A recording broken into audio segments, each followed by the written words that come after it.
Bonjour à tous et merci d'être au rendez-vous. Alors aujourd'hui nous allons voir comment comparer. Alors déjà qu'est-ce que c'est que comparer?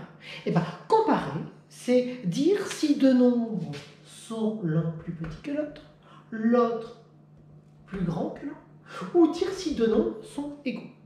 Donc ce symbole là se lit est plus petit que, mais ça vous voyez depuis terriblement longtemps, ça serait sympathique de dire est inférieur à. Ce symbole-là se dit est supérieur à. Et là, est égal. Je vais l'écrire. Donc, je vais vous donner la méthode pour comparer deux nombres décimaux. Parce que comparer deux nombres entiers, vous savez le faire.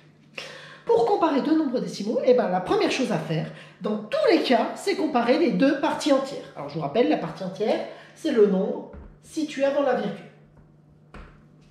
Eh bien, là, on a la réponse à la question directement. Si on me demande de comparer,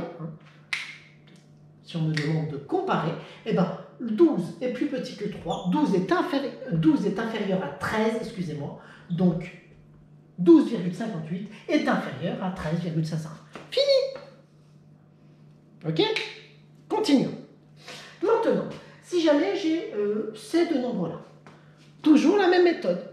Première chose, je compare les parties entières. Mince, là elles sont égales. Alors là, il existe deux méthodes, deux façons de faire. Moi, je suis plus fan de comparer chiffre à chiffre. Donc je compare le chiffre des dixièmes avec le chiffre des dixièmes. Mince, c'est les mêmes. Alors qu'est-ce qu'on fait? On va un petit peu plus loin. Je compare le chiffre des centièmes avec le chiffre des centièmes. 8 est supérieur à 0. C'est fini. Il existe une deuxième méthode. Donc, je ne veux pas changer la méthode que vous utilisez.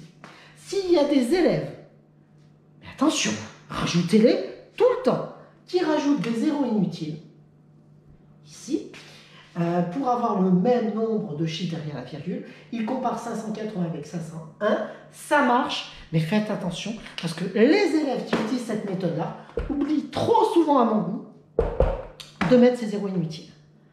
Donc c'est pour ça que moi je préfère mettre chiffre à chiffre, puis après ça dépend. Quand il faut ranger dans l'ordre croissant ou décroissant, je préfère mettre les zéros inutiles. À voir, faites à votre sauce, mais surtout, ne vous trompez pas. On continue. Si maintenant j'ai 13,50 et 13,5, toujours ma méthode. D'abord, la partie entière, c'est les mêmes. Chiffre des dixièmes, c'est les mêmes. Chiffre des centièmes, 0, rien, c'est comme si elle avait un symbole. C'est les mêmes. Mais en fait, je me rends compte, on aurait pu faire ça dans le chapitre 2, on aurait pu barrer les zéros inutiles et trouver que 13,5, c'était la même chose que 13,5, c'est fini. Continuons.